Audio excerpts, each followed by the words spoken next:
Tu trouveras dans cette vidéo et la suivante dans la playlist des équations résolues grâce aux règles d'équivalence.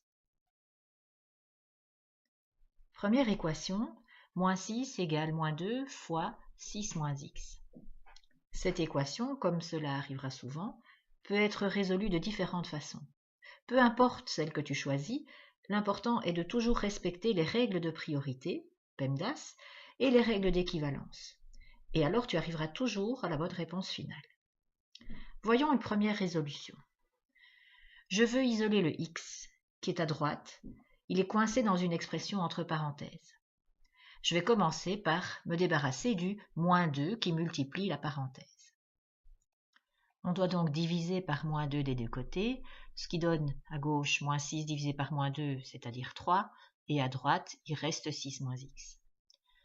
Ensuite, le 6 nous embête, on veut s'en débarrasser, il est dans une somme pour le moment avec moins x, donc 6 moins x moins 6 va me permettre de me débarrasser du 6. Je fais la même chose de l'autre côté, on obtient 3 moins 6, c'est-à-dire moins 3, égale moins x. Le moins devant le x, c'est en fait un moins 1 fois x. Donc de nouveau, un fois, je m'en débarrasse par une division par moins 1. Moins 3 divisé par moins 1, ça donne 3. X est tout seul de son côté. La solution finale de l'équation, c'est x égale 3. Voyons une autre façon de résoudre la même équation.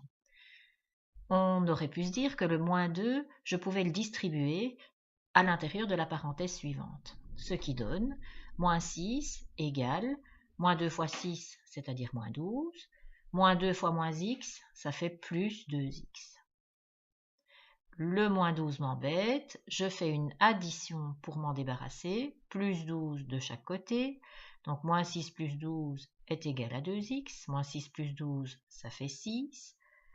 Le 2 m'embête devant le x, c'est un 2 fois x, donc je fais un divisé par 2 pour m'en débarrasser. Il reste 6 divisé par 2 à gauche, c'est-à-dire 3, et x tout seul à droite.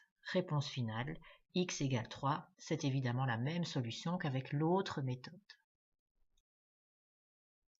Cette équation-ci ressemble un peu à la précédente, mais le nombre qui multiplie la parenthèse est une fraction. Alors c'est embêtant de travailler avec des fractions. Quand il y a moyen de se débarrasser des fractions, il faut essayer de le faire le plus vite possible.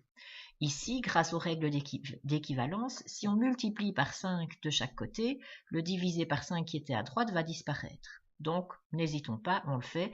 3 fois 5, ça fait 15, et de l'autre côté, il reste moins 2 fois x moins 1. On se retrouve alors avec un petit peu le même genre de situation que dans l'exercice précédent. Donc là, on a le choix.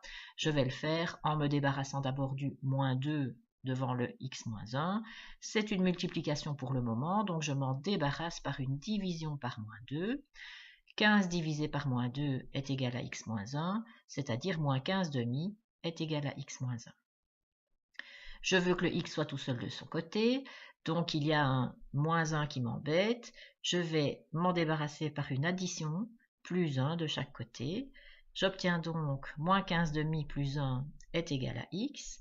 Alors moins 15 demi plus 1, on met tout au même dénominateur puisque c'est une somme de fractions. Moins 15 demi plus 2 demi, ça fait moins 13 demi. C'est la réponse finale de mon équation.